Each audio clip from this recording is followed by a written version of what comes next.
something is holding me back. Not anymore. No flow hotter, born like globe shotter. My flow slaughter, I'm new fire in all water. Style lit, I'm stylish, so style this, I get it. Cool, handsome and smooth, that equals coquettish. My music is your fetish. Bonjour à tous et bienvenue dans ce nouvel épisode de Culture Soccer. Nous sommes très heureux de vous retrouver comme d'habitude avec Anthony de Varenne dans un podcast lucarne opposé, et je vous encourage d'ailleurs tout de suite à vous abonner et à aller voir les productions de nos collègues, que ce soit pour Bola Latina, la FC Corner ou Efrikea. Avant de commencer cette émission qui est un peu spéciale sur le Columbus Crew et sa relocalisation, je voulais faire une petite introduction sur Clint Dempsey, légendaire joueur de soccer qui a pris sa retraite il y a maintenant plus d'une semaine. Clint, c'est un homme qui s'est battu toute sa vie, né dans une famille très modeste du Texas, où il a appris le soccer avec des hispaniques.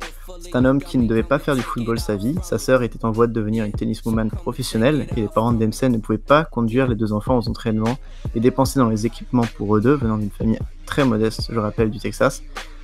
Clint devait être sacrifié, seulement le destin se mit tragiquement en tête de donner une carrière professionnelle au jeune homme lorsque sa sœur mourut à 16 ans d'un anévrisme.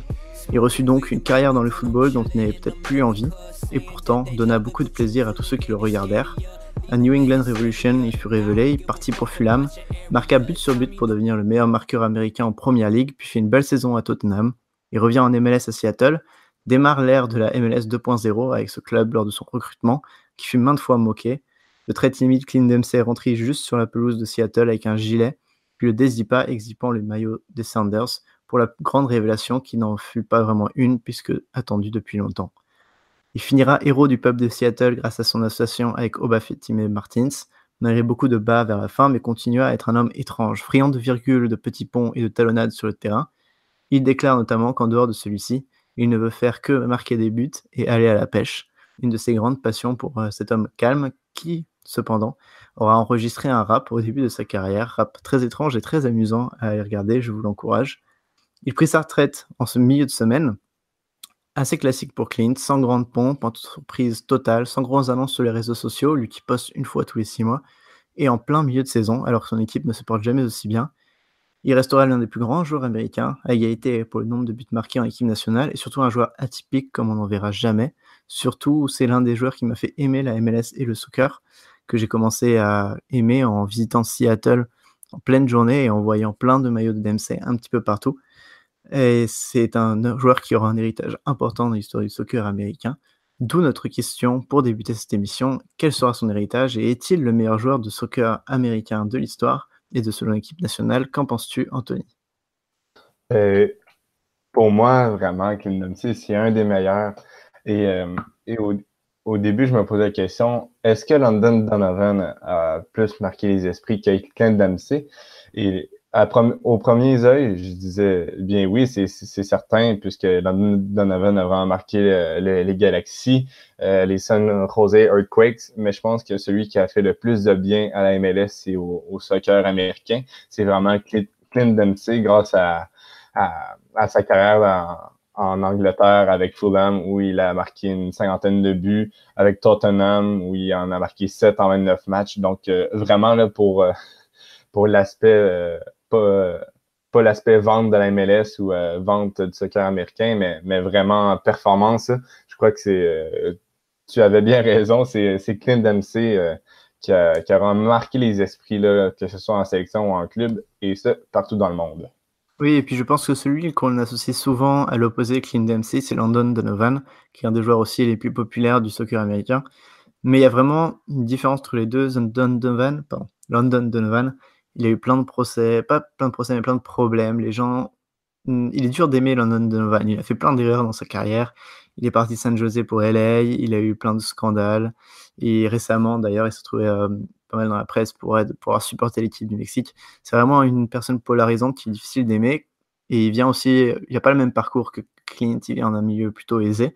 Clint, c'est vraiment difficile de le détester. C'est un mec qui a tellement de passion sur le terrain, tellement d'envie qu'il est vraiment... C'est un guerrier, on l'appelle pas mal Team America. Et je pense qu'aussi c'est quelqu'un qui est aimé par un peu tous ceux qui aiment le soccer, alors qu'aux États-Unis, il y a pas mal de gens qu'on appelle les Eurosnobs, qui vont être des Américains qui pensent que la MLS est mauvaise et la sélection américaine est mauvaise, des gens qui suivent le foot.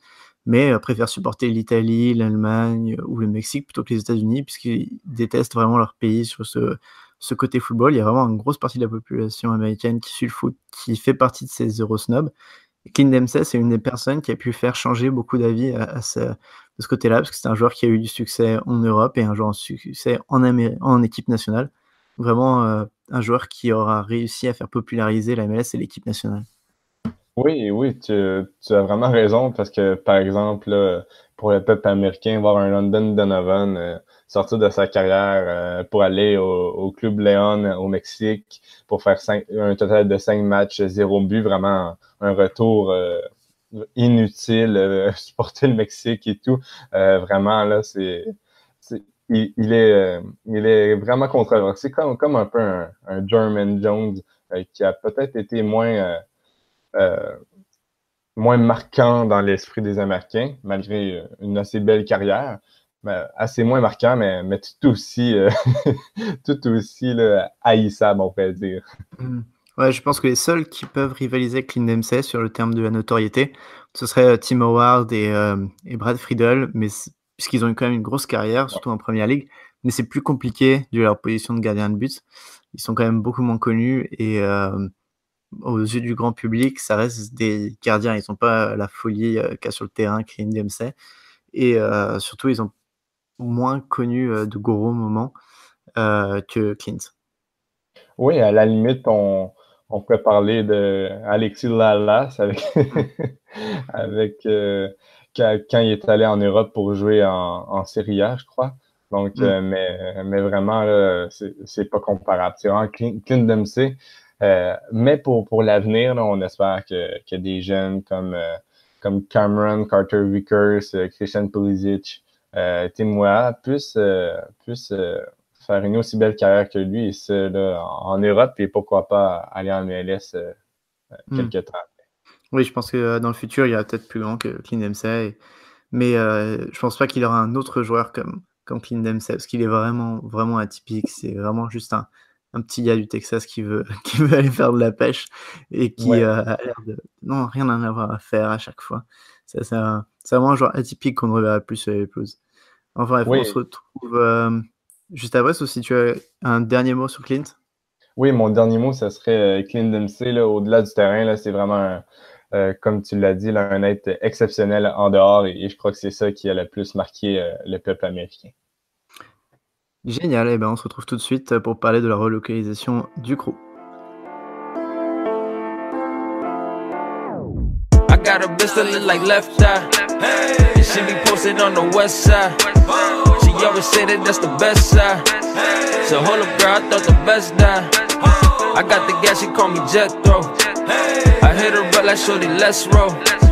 I hit my plug, he on the west coast. Donc, la deuxième partie de notre podcast, après cette petite introduction avec Clint Dempsey d'Antoine, on va vraiment faire un retour sur qu'est-ce qui se passe du côté de Columbus Crew. Et pour ce faire, on est avec celui qui s'occupe du compte français du FC Dallas, Léo. Bonjour Léo. Bonjour, bonjour. Bonjour, Salut, très plaisant d'être ici, très content. Ah, c'est nous qui sommes contents de te recevoir. C'est une première de l'on espère plusieurs épisodes. Ouais, on espère, hein, franchement. Donc oui, pour ceux là, qui ne connaîtraient pas l'histoire du Crew de Columbus et de sa relocalisation possible, là, je vais vous l'expliquer. Donc oui, on va vraiment revenir en arrière, là, 5 ans en arrière. En 2013, un nouveau propriétaire était trouvé à Columbus. Il s'appelait Anthony Precourt. Il arrivait du côté de Columbus avec ce que l'on croyait de bonnes intentions, puisqu'au début, il faisait des très bons choix. Il améliorait le stade. Il a embauché Greg Berhalter en tant qu'entraîneur et directeur sportif. Les choses allaient bien. Une seule non-participation aux séries depuis 2014, même une finale en 2015 perdue face aux Timbers de Portland. Mais toutefois, toutes les belles choses arrivent à leur fin. En 2017, il annonçait vouloir relocaliser l'équipe si un stade n'était pas construit dans le centre-ville de Columbus.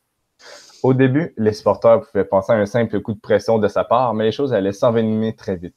C'est à ce moment que le mouvement Save the Crew est lancé, un mouvement qui a mobilisé toute la MLS depuis. On en reparlera un peu plus tard. Quelques temps plus tard, on découvre qu'Anthony Precourt avait une clause dans son contrat lorsqu'il a racheté l'équipe pour la relocaliser à Houston lorsqu'il en aura envie. On découvre également que son groupe Precourt Sports Venture est derrière le compte MLS to Austin. Donc, on sent vraiment là, que Anthony Precourt, depuis le tout début, voulait déménager l'équipe à Austin, avait un site web pour promouvoir la MLS à Austin, un compte Twitter, et puis donc on sent très bien que sa raison du stade qui n'est pas construit au centre-ville est une raison bidon. Donc, le maire qui aime son équipe MLS tente de le retenir, va à une réunion à New York avec Don Garber et Anthony Precourt. Mais les deux hommes étaient bien trop emballés à l'idée de la relocalisation. Le maire, Andrew Ginter, commentant même que c'était vraiment obvious que Don Garber et Anthony Precourt n'avaient aucun engagement envers l'équipe et ne voulaient pas rester à Columbus. Ensuite, Don Garber justifia les faits en disant que Columbus était un marché difficile, que sans Anthony Precourt, l'équipe aurait certainement cessé ses opérations, et ce, en 2013. Donc, on sent vraiment que la direction de la MLS et même le propriétaire de l'équipe veut que l'équipe bouge. Et au fur du temps, là, on sent vraiment que ce déménagement est pratiquement devenu inévitable, puisque tout le monde est contre Columbus dans la direction de la MLS. Et du côté de Houston, un emplacement pour le stade a été trouvé, même si celui-ci n'est pas au centre-ville. Pourquoi pas une relocalisation dans 5 ans pour Anthony Precourt? En tout cas, même le nom de l'équipe a été révélé, comme son logo et ses couleurs. Et même en 2019, là, une franchise de USL va débuter ses activités, le Houston Bold FC. Ça ne semble pas freiner les aspirations de Precourt. Donc, vraiment, là, on sent que les choses vont de mal en pire pour Columbus. Je ne sais pas si les gars, vous aviez des choses à rajouter sur l'histoire du Columbus Crew et de sa relocalisation. Moi, non, pas du tout. Parce que je connaissais très peu l'histoire. Enfin, je connaissais l'histoire de base, mais c'est vrai que je ne m'étais pas trop intéressé. Je suis vraiment que le football au Texas. Donc, c'est vrai que moi, de base... Ouais, moi, ce que je trouvais ça bizarre, c'est... Enfin, il y a quelque chose qui cloche, c'est... J'ai pas vu la Ligue faire aucune annonce sur le fait que Austin allait être en MLS peut-être l'année prochaine. Enfin, je pas le souvenir de Don Garber ou qui que ce soit mettre en avant le logo d'Austin. La Ligue n'a pas retweeté quoi que ce soit. J'ai l'impression qu'ils font un peu leur truc dans leur coin. Et du coup, on sait même... Enfin, là... on est en octobre et on ne sait pas en mars. La saison commence quoi? Février, mars? On ne sait pas si dans 5 mois, il y aura Columbus ou Austin, ou les deux sur le terrain. C'est très bizarre comme histoire. Oui, on sent vraiment que les choses se trament dans l'arrière-scène.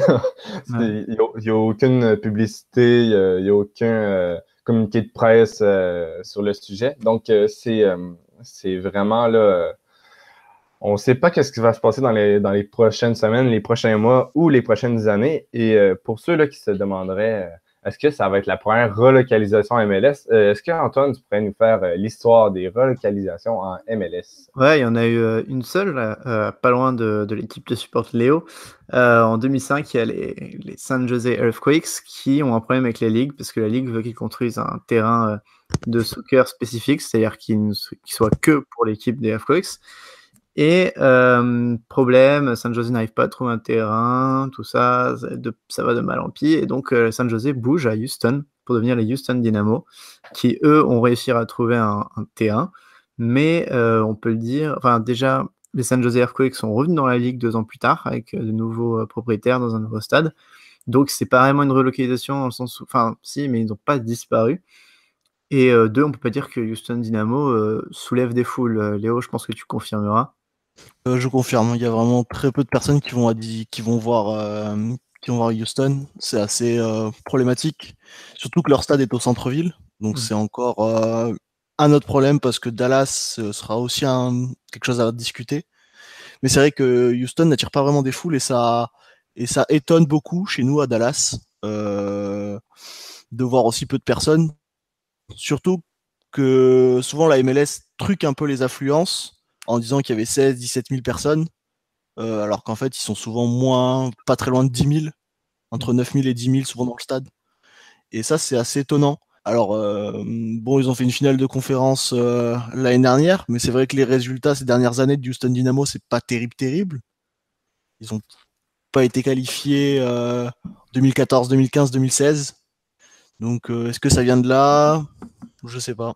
Je pense que c'est une grande partie à cause des résultats de l'équipe, qui attire pas vraiment les foules. Et c'est que ce que je vois, moi. Mais en tout cas, ils sont toujours en vie, ce qui est déjà pas mal, parce qu'on parlait de relocalisation, mais il y a aussi des expansions qui sont juste tombées. Au tout début de la ligue, il y en a une à Miami et à Tampa Bay, les Mutiny et les Fusion, qui se sont vite arrêtés parce que ça ne marchait pas du tout. Et on a les Chivas USA en 2014 qui ont complètement arrêté parce que ils étaient dans le marché super complet de Los Angeles. Ouais, et pour ceux qui se demanderaient, c'est quoi la différence entre la relocalisation et l'expansion? En fait, l'expansion, c'est un groupe d'investisseurs qui sous des conditions, paye un assez gros frais à la MLS pour pouvoir rejoindre la Ligue, tandis qu'une relocalisation, malgré les quelques frais engendrés par celle-ci, qui peuvent être assez onéreux, mais c'est vraiment gratuit. Là. C'est vraiment l'actionnaire principal ou les propriétaires de l'équipe qui décident de vraiment déménager avec l'accord de la Ligue dans une autre ville. Donc, il y a les frais engendrés avec le déménagement vers l'autre ville, mais il n'y a pas de frais ou de taxes à payer à la Ligue. Donc, c'est vraiment ça la grosse différence entre les deux concepts, là, entre la relocalisation et l'expansion. Pour revenir un peu au cas de Columbus, là, les réactions ont vraiment été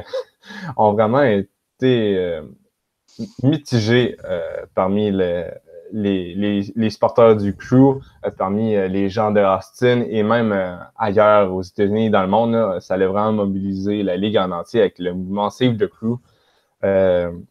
On sent vraiment que si la Ligue vraiment déménage le Crew à Austin, on sent vraiment là, que Austin va devenir la risée de la Ligue. Je sais pas si vous êtes du même avis que moi. Là. Moi, je suis du même avis parce que surtout le problème d'Austin, on parlait d'expansion, et le problème d'Austin, c'est que ça un peu annule l'expansion de San Antonio qui voulait mettre une équipe en MLS.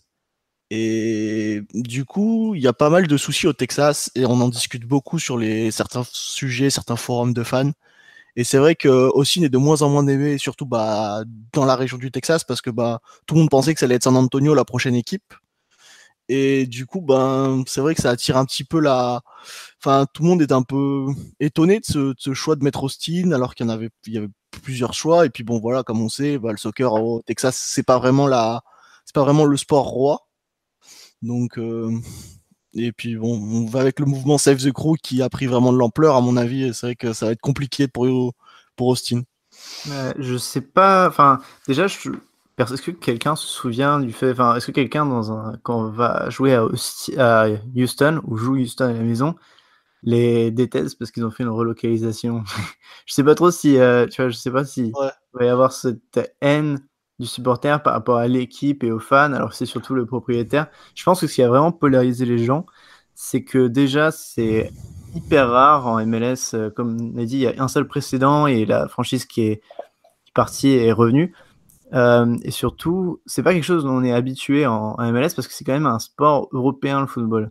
Et aussi extrêmement étrange pour les supporters de découvrir que, ah oui, c'est quand même une ligue américaine et que tu peux quand même bouger une franchise, alors qu'ils s'y attendent pas forcément, même si ça arrive en NBA ou en NFL plus souvent. Et donc, je sais pas s'il va y avoir vraiment une réelle haine, mais c'est vrai que le choix de Austin est vraiment très étrange. Ça étonne tout le monde parce que au Texas, vraiment le foot a une part importante, mais très peu dans les parts de club. Et c'est vrai que c'est assez étonnant parce que quand j'avais lu l'interview, il disait que c'était pour des choix économiques. Mais on s'étonne tous parce qu'on se dit, est-ce que ça va marcher? Est-ce qu'il va y avoir plus de monde? Enfin, le Texas est quand même assez embouteillé. Il y a Houston et Dallas. Après, moi, je pense que ça peut marcher parce qu'on a vu sur les nouvelles franchises que ça marche pas mal. Par exemple, Atlanta, Minnesota. Toutes les nouvelles franchises ont vraiment pas mal de supporters, alors que Dallas et Houston, ça fait quand même un certain temps qu'ils sont dans la ligue. Et il y a un petit problème de renouvellement, en fait. Ouais, d'ailleurs, On tu a- peux nous parler un petit peu du soccer à Dallas, comment ça marche pour votre équipe et si elle est assez populaire? Bah, en fait, elle est assez populaire, mais le gros problème de Dallas et de son stade, parce que moi j'y suis allé, c'est que c'est à 45 km du centre-ville, au milieu de nulle part. Ouais.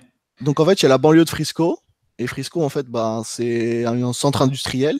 Ils ont construit un stade, et derrière, ils ont construit des choses autour. Et bah, le problème, c'est que déjà, c'est extrêmement loin d'un centre-ville. Si on n'a pas de voiture, ben, c'est très compliqué de se déplacer. C'est soit par bus, enfin, c'est vraiment extrêmement compliqué. Et surtout, le problème, c'est le stade. Le stade est ouvert aux 80. Et ça, c'est quelque chose que je comprends pas trop. C'est qu'en fait, quand il pleut, bah, il n'y a rien pour s'abriter. Quand il y a du soleil, bah, il n'y a rien pour s'abriter non plus. Et du coup, bah, au Texas, pendant l'été, bah, si t'as pas de l'eau et si t'as pas une casquette, enfin, moi, si on m'avait pas prévenu, ben, c'est une expérience, enfin, c'est pas une super expérience. Hmm. Et après, Dallas, c'est pas mal. Le soccer à Dallas, c'est quand même assez intéressant et il y a pas mal de gens qui en parlent et qui en discutent parce que bah, c'est quand même une franchise qu'il a depuis dans les années 90, donc 96, avec le Dallas Burn. Mais voilà, en fait, on a l'impression qu'il n'y a pas de renouvellement. C'est-à-dire qu'on a l'impression qu'on est toujours sur la même base de fans et que ça avance pas trop et que bah. Puis je sais pas, enfin le stade vraiment, c'est moi c'est vraiment le gros souci à Dallas, c'est vraiment le stade parce que en gros l'équipe est quand même assez aimée, mais mettre un stade à 45 km d'un centre-ville, c'est genre juste impossible pour fédérer une ville. Énorme quand même, 50 km quand on y pense, enfin, quasi 50 km. C'est quand même énorme, même en proportion des États-Unis. Mais après, Anthony, pour revenir à ta question de base, qui était surtout sur la réaction des autres clubs par rapport à Columbus. Alors, il y a eu un gros mouvement sur les réseaux sociaux, hashtag Save the Crew, pour sauver le club. Mais est-ce que, Anthony, par exemple, toi, tu penses que en dehors de juste les fans qui sont sur les réseaux sociaux, est-ce que tu penses que les vrais amateurs de foot qui sont au stade tous les week-ends ou ça, ils ont quelque chose à faire du temps que ça touche pas leur franchise? Mais je pense que ça les intéresse, mais peu importe la conclusion de cette saga, je crois que ça va pas vraiment changer leur perception sur la Ligue. Là. Je crois que, par exemple, un supporter du NYCFC, si le Crew déménage à Austin, je crois qu'il ne va pas arrêter de supporter la Ligue et son équipe parce qu'une équipe rivale a déménagé.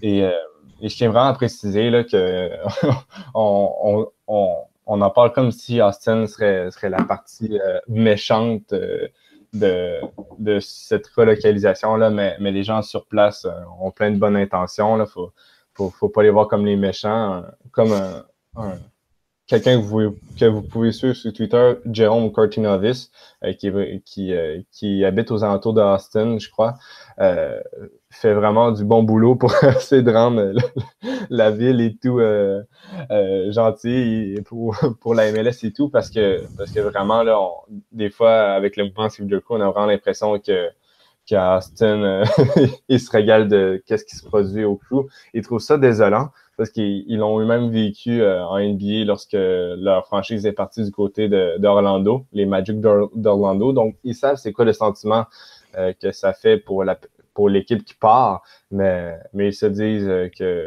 qu'ils ont le potentiel pour acquérir une équipe de soccer et il va falloir leur laisser une chance si ça l'arrive. Mais après, tu parlais aussi de la franchise USL, c'est étrange donc les mêmes années, une franchise MLS et USL commencent dans la même ville. Ça a pas mal, je sais pas s'ils ont un partenariat, mais ça peut peut-être diviser les fans à ce niveau-là, parce que c'est-à-dire qu'il y aurait quand même, enfin, ça a fait beaucoup d'équipes. Il y a aussi une équipe à Fresno, il me semble, en plus du USL. Donc c'est quand même beaucoup d'équipes au Texas. Bah oui, il y en a beaucoup. Il y a Rio Grande, il y a San Antonio qui sont en USL. Ouais.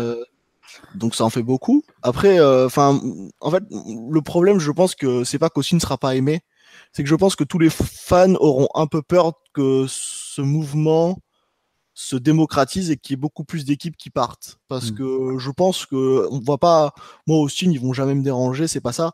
Mais c'est vrai que si du jour au lendemain, j'apprends que bah, en fait, Dallas, on va bouger, on va partir n'importe où, à Phoenix, ou bah ça va m'embêter en fait. En tant que fan, moi je supporte ma ville et je pense que ça va mettre du temps. les gens vont mettre du temps à l'avoir. Je pense qu'ils vont pas trop s'occuper d'Austin, mais ça va ramener un peu de peur chez les gens. C'est pour ça que le mouvement Save the Crew, à mon avis, a atteint un gros potentiel. C'est parce que tout le monde a peur que son équipe se délocalise, que parte ailleurs. Et quand même 1700 km, parce que c'est la distance entre Columbus et Austin, c'est quand même énorme. Enfin, Ouais, ils après, pas bougé en face. Ouais, voilà, ils ont pas bougé en face. Et moi, la question que je me posais, c'était qu'est-ce qui va se passer des joueurs, en fait? C'est les joueurs qui vont bouger à Austin, du coup, ou quand San Jose s'est fait déplacer à Houston, ils sont partis avec tout le monde, les joueurs et le coach.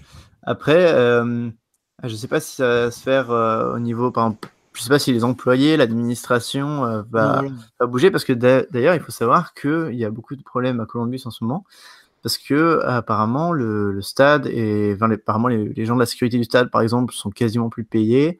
Dans le stade, il y a des pubs pour des matchs qui sont passés il y a 1 mois ou 2. Là, apparemment, j'ai vu que le chrono du match ne marchait plus.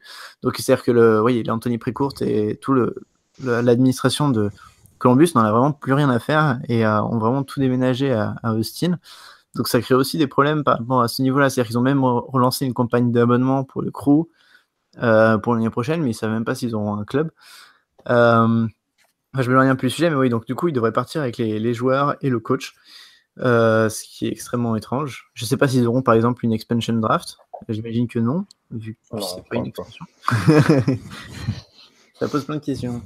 Mais voilà, ça pose plein de questions. Et en fait, le problème que nous on a au Texas, en soi, c'est vraiment San Antonio, parce que voilà, ils voulaient faire une expansion, comme on en discutait tout à l'heure, et ça cristallise beaucoup de soucis parce que c'était pour nous la 3e équipe. Et voir qu'Austin leur prend la place, du coup, il n'y aura pas de San Antonio en MLS. Enfin, je vois pas mettre 4 équipes du Texas, ce serait quand même étonnant. Et surtout, alors j'avais lu, je crois que c'est vrai, mais il y a des confirmations, mais voilà, à l'époque, quand il y avait la NSL, qui essayait de concurrencer la MLS, il y avait un club à San Antonio qui était plutôt populaire, qui s'appelait Scorpions. Et il me semble que la MLS avait un peu poussé l'USL à mettre une équipe là, pour essayer de prendre la place des Scorpions. D'ailleurs, les Scorpions sont arrêtés peu après que l'équipe USL est arrivée. Et pour un petit peu dire, voilà, vous mettez une équipe USL là, vous prenez le stade des Scorpions, parce que c'est aussi ça qui a tué les Scorpions, c'est que l'équipe USL a volé le stade des Scorpions. Et en échange, vous aurez un petit peu une place en MLS, parce qu'il me semble aussi que les dirigeants MLS sont allés à San Antonio plusieurs fois pour essayer de promouvoir une équipe là-bas. Et c'est vrai que Austin, ça sort complètement de nulle part. Donc c'est un choix très étrange. Il y a des marchés comme Détroit, Sacramento, Phoenix, ils n'ont pas d'équipe. Ouais. C'est ce que je réfléchissais et je me disais, mais Phoenix, ils n'ont pas d'équipe. Mais ils ont une excellente équipe USL qui va en MLS, mais c'est vrai que en fait, Anthony Précourt aurait juste pu s'allier avec les dirigeants de Sacramento, de Phoenix ou de j'essaie de penser à une autre équipe, Tampa Bay par exemple, pour essayer de promouvoir une équipe de soccer dans une ville qui a déjà ça, alors que là, il va s'installer au milieu de nulle part, on ne sait pas si ça va marcher ou pas. Parce que du coup, il va y avoir une construction de nouveaux stades, de tout ce que j'ai vu, je sais pas. Et puis, par exemple, quand on annonce la MLS à Cincinnati, il y avait déjà des fans qui suivent l'équipe depuis plusieurs temps, alors que pas du tout du côté d'Austin. Bon, après, Anthony nous dira qu'à Nashville, ça a réussi les fans ont arrivé à se passionner comme ça du jour au lendemain avec l'expansion, mais c'est quand même très étrange. Ouais, et le cas à Nashville est assez atypique, là. Il y avait une équipe de PDL précédemment avec le Nashville FC puis les Nashville SC U23. Je crois vraiment que le cas de Nashville est atypique, là. C'est pourquoi je pense que la mayonnaise a pris, c'est surtout qu'au départ, le Nashville FC était un club dirigé par les supporters, vraiment, là. C'était comme un peu les socios. Et puis il y a eu un club USL, les supporters ont pu avoir un pourcentage dans l'équipe. Je crois que ça va être la même chose en MLS. Donc, on sent vraiment que toute la communauté entière participe à l'équipe, supporte l'équipe et fait vivre l'équipe. Donc, je pense que c'est ça qui rend les choses vraiment atypiques. Mais pour revenir là au cas Austin, on a parlé un peu de l'état du soccer au Texas. On trouve pas vraiment pourquoi ils ont choisi cette ville. Personne, même nous, hein. Enfin, au Texas, personne ne comprend pourquoi ils ont choisi Austin. C'est un peu la piste de réflexion première. Donc bon, quand on écoute le président, il a dit pour des choix économiques, mais franchement, je souhaite de tout cœur que ça marche et que ça revigore un peu le football au Texas, enfin le soccer au Texas, parce que quand je vois Houston, parce que franchement, il faudra en parler, mais l'affluence de Houston, c'est quand même face au Texas Derby de fin août, sans mentir, il devait y avoir même pas 10 000 personnes. Bon, on était un jeudi soir, c'est peut-être pour ça que ça jouait, mais c'est vrai que mettre 10 000 personnes pour un derby, Et en quand coupe, même. on a déjà vu un stade qui était. Alors, s'il y avait 1000 ou 2000 personnes à l'intérieur, j'étais vraiment surpris. En coupe, on a vu des images du stade, mais genre quasiment vide. C'est hyper. Enfin, c'est famélique comme audience. Mais après, c'est vrai que si Austin marche, ça peut revigorer les marchés de Houston, par exemple. Surtout que Houston, j'ai vraiment du mal à comprendre parce que le stade il est vraiment centre-ville. Moi je suis allé voir un match là-bas quand j'étais là-bas, au Texas. Et c'est vrai que le stade est vraiment centre-ville, tout est bien positionné. Mais je sais pas, j'ai l'impression comme s'il y avait une défiance avec l'équipe. Après les résultats ont fait que, les résultats à part en 2017 où ils ont fait une finale, c'était pas terrible. Donc forcément, ça pousse les gens à pas trop suivre. Moi, quand je discutais avec eux en 2014, ils me disaient que ça dépendait des résultats. Quand l'équipe marche très bien, tout le monde va les voir. Quand l'équipe va pas très bien, on Après, change de sport. c'est dur pour Houston parce qu'ils ont une franchise de. Enfin, ils ont les Astros en baseball qui sont pas dégueux. Il y a une équipe d'NFL, de NBA. Donc, c'est quand même une équipe qui a pas mal de sports centraux, alors que je pense que Austin n'a pas de. Je crois qu'il n'y a pas d'équipe de sport majeur comme on dit aux États-Unis. Non, ils ont aucune équipe des ligues majeures, là. Ouais, j'avais raison. Ça serait la première équipe et je pense que c'est vraiment ça qui a poussé Anthony Precourt à aller à Austin, c'est qu'il va avoir aucune concurrence excepté l'équipe USL et on s'entend que quand tu as le choix entre la USL et la MLS, si tu as les moyens, tu vas voir la MLS.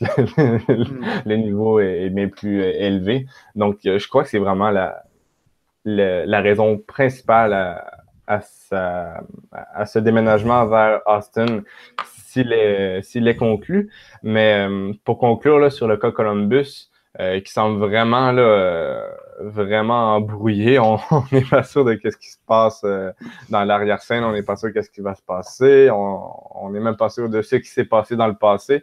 C'est vraiment trouble. Donc, est-ce que vous avez un dernier mot à dire à propos du cas Columbus?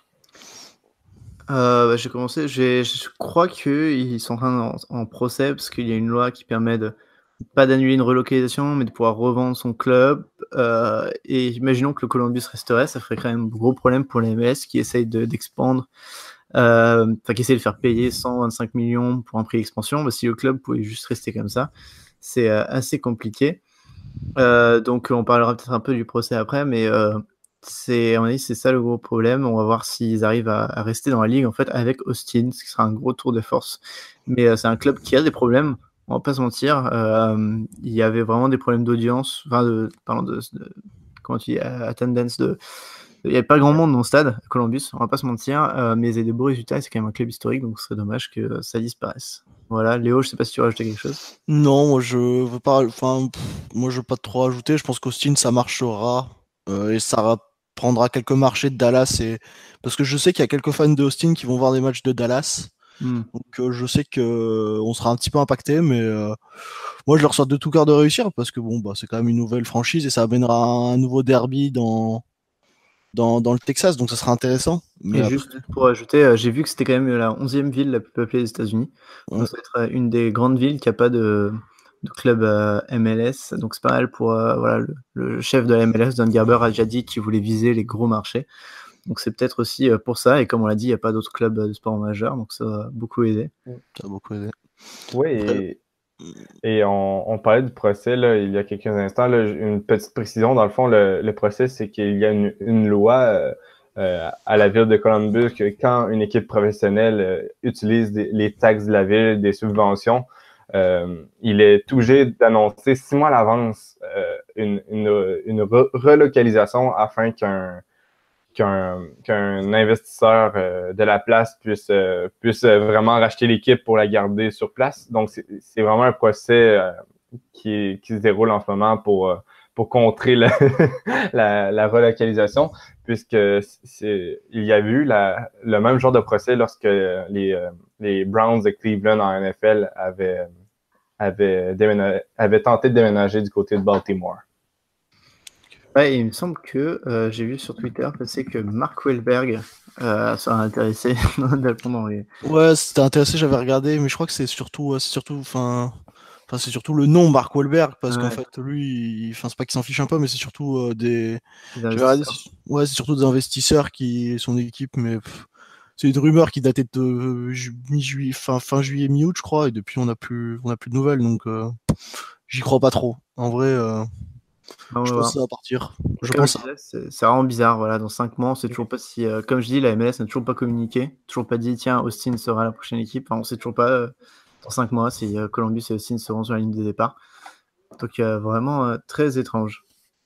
Oui, et donc on aurait terminé la partie Columbus à Austin. On serait désormais rendu à notre partie quelque peu fantasy, qui sera le prochain relocalisé. Donc, c'est qui veut commencer? Les règlements du jeu sont très faciles, si je peux appeler ça un jeu. On dit une équipe MLS qui pourrait déménager et, si possible, on dit vers où. Donc, Antoine, si tu veux commencer, je te laisserai la parole. Ouais, alors j'ai un peu triché. C'est pas vraiment une vraie relocalisation, mais j'ai choisi le Chicago Fire. C'est un club historique de MLS, mais c'est une des moins bien gérées de la ligue. Ils prennent des joueurs un peu n'importe comment, surtout des vieux. Il n'y a aucun projet de jeu, je trouve, au niveau de la formation. Le stade est assez mal placé en ville. Il n'y a pas grand monde au stade. Vraiment, c'est assez vide. Et surtout, si je pense qu'ils vont être relocalisés, alors qu'il y a quand même d'autres choix un peu plus évidents, c'est qu'il y a une nouvelle équipe USL qui va s'installer à Chicago, qui va s'installer avec un stade en plein centre. Donc, à mon avis, les gens vont vite aller suivre eux plutôt que le Fire, et qui est supporté par les détenteurs des Chicago Cubs, un gros club qui ont donc beaucoup d'argent et qui vont beaucoup investir là-dedans. Le stade a l'air superbe, 20 000 places en plein milieu. Donc, à mon avis, la franchise risque de disparaître. C'est un peu comme le LA Galaxy et en concurrence avec le LAFC, sauf que le Chicago Fire n'a pas la base de fans du LA Galaxy et ont beaucoup plus de chances de disparaître par rapport à eux. Donc, où ils vont disparaître, où ils vont se faire relocaliser, c'est pour ça. Par contre, si je dois choisir une ville où le relocaliser, je dirais Sacramento, parce que j'ai vraiment envie qu'il y ait une équipe de soccer à Sacramento. Ils le méritent vraiment, même si je pense qu'on a déjà trop d'équipes en Californie, que la Ligue ne voudra pas en racheter une. Mais voilà, c'est un petit souhait personnel de bouger Chicago Fire à Sacramento. Oui, et toi, Léo, ça serait quoi ton équipe MLS qui bougerait? Moi, ça serait Houston. Enfin, en vrai, je dis pas ça parce que c'est un peu l'ennemi, mais je dis juste parce que j'ai l'impression que c'est vraiment géré n'importe comment, pareillement. J'ai l'impression que le président, il parle même plus à son club. Enfin, j'avais vu des tweets sortis qui disaient qu'il s'en fichait un petit peu du foot. Et j'ai l'impression l'arrivée d'Austin, j'ai l'impression que ça va leur faire encore plus de mal qu'à nous parce que, je sais pas, il y a tellement personne au stade. J'ai l'impression que, j'ai l'impression qu'il y a zéro intérêt pour le football à Houston et ça m'attriste un peu et j'ai l'impression que soit il faudrait redélocaliser dans une autre ville. Donc Phoenix, moi j'avais réfléchi un peu à Phoenix parce que Phoenix c'est la plus grande ville qui n'a pas d'équipe en MLS et ça serait intéressant d'en avoir une, même si c'est assez près des Los Angeles et c'est un peu pour ça qu'il n'y aurait peut-être pas d'équipe, mais je sais pas, moi j'aurais réfléchi beaucoup à Houston, très mal géré, pas de pression, pas de pression populaire, il y a très peu de fans, il n'y a pas vraiment de groupes d'ultra, de groupes de fans. Moi, je les connais un petit peu, ils sont pas très nombreux. Ils doivent être même pas une centaine. Je sais pas. J'ai l'impression que Houston, il y a vraiment un gros problème. Faudra en parler un jour parce que j'ai l'impression que plus on évolue dans les années, moins il y a de monde au stade. Et à un moment, comme on a parlé du badge de coupe, dans quelques années, on sera peut-être 2000, 3000. Et le problème, c'est qu'on n'en parlera pas parce que la MLS, du coup, pas truc les affluences, mais utilise, je crois, le nombre d'abonnés. Je sais plus si c'est comment ça marche. Mais me dire qu'il y avait 16 000 personnes le match face au derby, c'était très très drôle. Et comme à Dallas, des fois, il n'y a pas 16 000 personnes. Mais je sais pas, moi j'aurais mis Houston. Houston, je sais Je suis d'accord avec toi pour le fait, le stade, voilà, il y a personne et tout. Mais je sais pas si c'est tellement mal géré. Ils ont peu d'argent, mais ils se débrouillent bien quand même. Quand tu regardes, j'avais lu quelque part qu'ils avaient leur, enfin, tous les salaires qu'ils versaient aux joueurs, c'était moins que ce que LAFC versait à Vela. Et pourtant, ils ont plutôt une belle équipe. Ils sont en finale de US Open Cup. Ils ont une belle équipe, ouais. C'est vrai que c'est vrai que ça, c'est intéressant. Ça fait longtemps qu'ils y sont et ils ont vraiment peu d'argent, hein. Ils se débrouillent avec ce qu'ils ont. Et ils ont des mecs en plus depuis longtemps. C'est vraiment un corps. Enfin, quand tu regardes les. Je sais pas moi, les Kyoto ou les Ellis, ils ont rejoint tôt. Et j'ai l'impression qu'ils sont là quand même depuis pas mal de temps. Et puis Cabrera, le coach, enfin, je l'aime beaucoup. Je sais pas ce que vous en Ouais, pensez. Cabrera, non, c'est vrai, Cabrera, moi, je supporte Dallas, mais c'est vrai, Cabrera, j'aime bien j'aime bien comment il joue et il nous pose beaucoup de soucis à chaque fois qu'on joue contre eux. Hein, faut voir les 7 matchs nuls qu'on a fait contre eux. Donc, non, moi, bon, en vrai, j'aime bien Houston, j'aimerais bien qu'il reste, mais vraiment, j'ai l'impression qu'il y a zéro ferveur populaire. Enfin, Ouais. Dallas, on va dire, c'est pareil, hein. Mais Dallas, il y a des motifs d'espoir. Genre, je me dis, si on repositionne le stade au centre-ville, si on utilise comment on appelle ça là, le stade comme le fait Atlanta avec les Cowboys Mm. parce eux ils sont vraiment juste à côté du centre-ville, j'avais regardé, mais je sais pas. Enfin, il y a vraiment un problème je sais pas, de merchandising de l'équipe en fait. Enfin, ça fait pas vendre Houston. Mm. Je... Après par contre ils ont une bonne équipe, ça joue pas mal bien au football, il y a vraiment des joueurs qui sont très intéressants et je pense que ça peut aller très loin quand même parce que bon, même si je souhaite que ce soit Philadelphia qui gagne. Mais Ouais, moi bon, aussi. les Manotas, Parce que sinon, ça veut dire Houston en CONCACAF Champions League, quoi. voilà. C'est C'est vraiment un peu. c'est Enfin, vraiment moi, une bonne le match, équipe. quand même. Enfin, Enfin, bref. voilà. Et toi, Anthony, c'est qui ton choix? Oui, bien moi, là, je vais à l'Est. Moi, ça serait les New England Revolutions et je les déménagerais à Phoenix. Pourquoi New England? Enfin, je me base sur la seule relocalisation de la MLS, celle de San Jose à Houston. Euh, Elle s'est produite à cause du problème de stade et je crois que New England en a un assez gros problème puisqu'elle joue dans un stade de 66 000 personnes devant seulement environ 18-19 000 personnes à chaque match et des fois c'est beaucoup moins. Euh, les points positifs que je peux donner à New England, oui, le président est originaire de la place, il est impliqué dans le sport de la région avec les Patriots de la Nouvelle-Angleterre. Mais vraiment, là, je les vois déménager. La MLS prône les stades spécifiques au soccer et le projet de stade de New England, il recherche un stade depuis 2006, il recherche un emplacement sans jamais avoir trouvé. Et je pense pas que ça risque d'arriver de sitôt. C'est pourquoi je les déménagerais là, à Phoenix. Je crois que moi et Léo, là, on aime assez Phoenix. Ça serait vraiment là, une belle destination.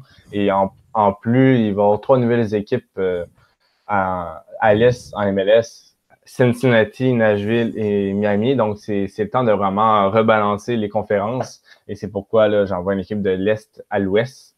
Et vraiment, Phoenix, là, c'est un groupe sérieux. C'est un groupe d'investisseurs mené par Brett M. Johnson, mais également par Didier Drogba. Mais il y a d'autres célébrités, Pete Wentz des Fall Out Boys ou Brandon McCarthy, le lanceur des Braves d'Atlanta en MLB. Phoenix, on en a parlé un peu plus tôt, a déjà son équipe en USL et à son stade.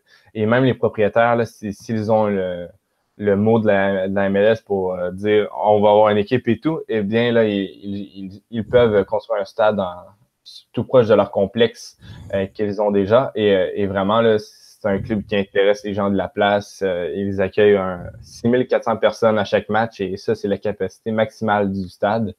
Et, vraiment, là, c'est vraiment un marché, même si LA est proche, proche, c'est quand même un gros mot, ils sont à 100 km, là, il y a vraiment aucune équipe autour. Et c'est quand même le 12e marché médiatique aux États-Unis et la 6e plus grande ville aux États-Unis. Donc, vraiment, là, je crois que ça marcherait, surtout que 40% de la population est hispanophone et on le sait, hein, les hispanophones aiment souvent le soccer et les frontières du Mexique sont seulement à 290 km, donc il y a moyen de faire des partenariats ou même là, que les Mexicains viennent voir des matchs de Phoenix à quelques occasions. Donc, pour toutes ces raisons-là, je jouerais vraiment les Revolution au Phoenix Rising. Après, je suis pas sûr que je suis d'accord avec toi, mais je suis pas sûr que la ligue voudra bouger de Boston. C'est quand même un marché énorme. Tu vois, moi j'ai bougé de Chicago, mais à mon avis, il y a une autre équipe qui arriverait. Boston, ça me paraît trop gros pour déménager, pour laisser une ville comme ça sans club. Mais je pense que Phoenix arrivera dans la ligue, ouais, à court ou long terme. Ouais, je suis d'accord avec toi. C'est sûr que Boston, c'est un gros marché. je me demandais qui je pouvais déplacer. Je me suis dit que les Revolution, avec leur problème de stade, c'était une bonne cible. C'est vrai que le stade, ça joue beaucoup. Hein. L'affluence, enfin, les stades vides remplis. Quand on voit Atlanta, quand on voit d'autres stades qui sont remplis, et qu'on voit les autres, c'est vrai qu'il faudrait travailler un peu plus sur ça, quoi. Ouais, sinon j'avais pensé à Colorado, là, que les attendances ne sont pas toujours excellentes. Donc oui, c'était vraiment là, mon choix. Donc, ça va conclure la partie 2. Merci beaucoup, Léo, là, pour ton temps. Là. On sent vraiment que tu connais ton soccer du Texas et on a été ravis de pouvoir t'accueillir. Bah, merci à vous. Écoutez, hein, je suis très content. Et si on pourra parler du soccer au Texas et Dallas, je serais très content de revenir. Et on serait content de t'accueillir et on dit à tout le monde, bien sûr, d'aller te suivre. Toi qui fais des excellents threads sur les joueurs de. Ouais, j'essaye. Hein, je trouve un des meilleurs moyens pour faire connaître les joueurs, même si c'est un peu compliqué. Il y a des joueurs qu'on connaît pas trop. Après, voilà, on fait tous du bon boulot. Hein, tous les groupes Twitter des différentes équipes font du super boulot. Vous, MLS en français, donc c'est super, c'est très plaisant d'évoluer dans ce monde-là. Donc voilà, s'il faut se dire. Donc voilà. Merci encore. Et on se retrouve tout de suite après, chers auditeurs, pour Il était une fois en Amérique. À toutes.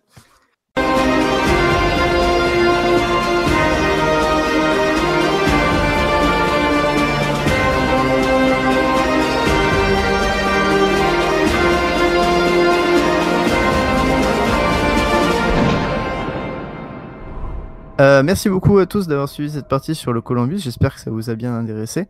Tout de suite, on va passer à notre Il était une fois en Amérique. Et Anthony, toi, tu parles de ton pays. Oui, effectivement, je parle du cas Ottawa Fury et la Canadian Premier League. En fait, là, la Canadian Premier League la rumeur était assez présente que Ottawa allait rejoindre l'équipe. Même, je crois que lors de l'embauche d'un des entraîneurs d'une équipe de la Canadian Premier League, il avait fait fuiter que les Furies d'Ottawa allaient rejoindre la Canadian Premier League. Malheureusement, malheureusement ou heureusement, je ne le sais pas encore, mais Ottawa a fait le forcing pour pouvoir rester en USL, car selon eux, la Ligue n'était pas prête à recevoir un club aussi pas puissant, pas performant, mais vraiment un club qui a de l'expérience en USL et qui voulait vraiment rester au plus haut niveau selon lui. Donc, il a fait le forcing avec la Fédération canadienne. Au départ, le Fury a dit qu'ils allaient en USL. La Fédération a refusé son accès en USL puisque ça prend une permission, puis c'est un club canadien qui va jouer dans une ligue américaine. Finalement, Ottawa a rencontré la Fédération canadienne, et il y a eu un petit forcing, et finalement, là, Ottawa a officialisé son entrée en USL. Et on pouvait le voir sur son tweet, là, essayer comme de dire que la Canadian Premier League est quand même bonne, mais nous, on veut aller en USL, chaque chose en son temps. Donc, oui, pour moi, je vois quand même ça d'un bon œil, puisque le Fury, vraiment, là, ces joueurs, je pense qu'ils ont un niveau au-dessus de la Canadian Premier League pour l'instant. Je crois que la Canadian Premier League va plus ressembler dans les premières saisons à la PDL, donc je ne verrai pas un club comme du standing d'Ottawa rejoindre la Ligue immédiatement. Peut-être dans 2, 3, 4 ans, mais pas immédiatement. Et je me dis que si Montréal, Toronto et Vancouver peuvent rester en MLS. Je ne verrais pas pourquoi l'Ottawa, s'il décide de jouer en USL, ne peut pas le faire. Donc, c'était mon petit, il était une fois en Amérique. Toi, Antoine, quel est ton moment il était une fois en Amérique? Ouais, bah déjà, je voulais dire que je suis plus ou moins d'accord avec toi. C'est une bonne chose que tu ne rejoignes pas la Canadian Premier League parce qu'à mon avis, c'est pas leur niveau. Et de toute façon, j'ai cru entendre qu'il y aurait quand même un club à Ottawa de Canadian Premier League qui n'a rien à voir avec le Fury, mais en tout cas dans la région. Mon moment était une fois en Amérique, en tout cas c'est sur le 4e magazine Lucarne Opposée. On met un peu de promotion. Vous y retrouverez dedans un article, encore une fois, sur le soccer nord-américain et sur les San Francisco Delta, qui seront l'histoire du mois. Donc n'hésitez pas à le commander sur le site internet de Lucarne Opposée. Vous pouvez le prendre en version physique ou en version virtuelle pour suivre cet article qui parle de San Francisco Delta qui, en un an d'existence, n'auront malheureusement pas survécu à une deuxième année, mais auront gagné la coupe grâce à une méthode un peu de management start-up, faite de nouvelles technologies, d'innovation, pas mal aussi de social en relation avec les fans et les communautés plus pauvres de San Francisco. Et on a réussi à interviewer 2 anciens joueurs grâce à Tom Henneman, le numéro 9, ainsi que l'ancien gardien Romuald Peiser. Donc on les remercie beaucoup et n'hésitez pas donc à prendre ce magazine et à découvrir l'histoire de San Francisco Delta. C'est vraiment un article dont je suis plutôt fier. Et il y a de très bons articles en général, de toute façon, dans ce magazine, sur le football du monde entier, en passant de la Corée au Brésil à l'Afrique. Il y a un dossier spécial formation, donc on vous invite à le découvrir. Et je crois que ce sera d'ailleurs le mot de la fin de cette émission. Anthony, merci beaucoup. Merci à toi. Et on vous retrouve bientôt, chers auditeurs. N'hésitez pas à vous abonner encore et à découvrir nos informations aussi sur Twitter. Et à la prochaine. Ciao. Ciao.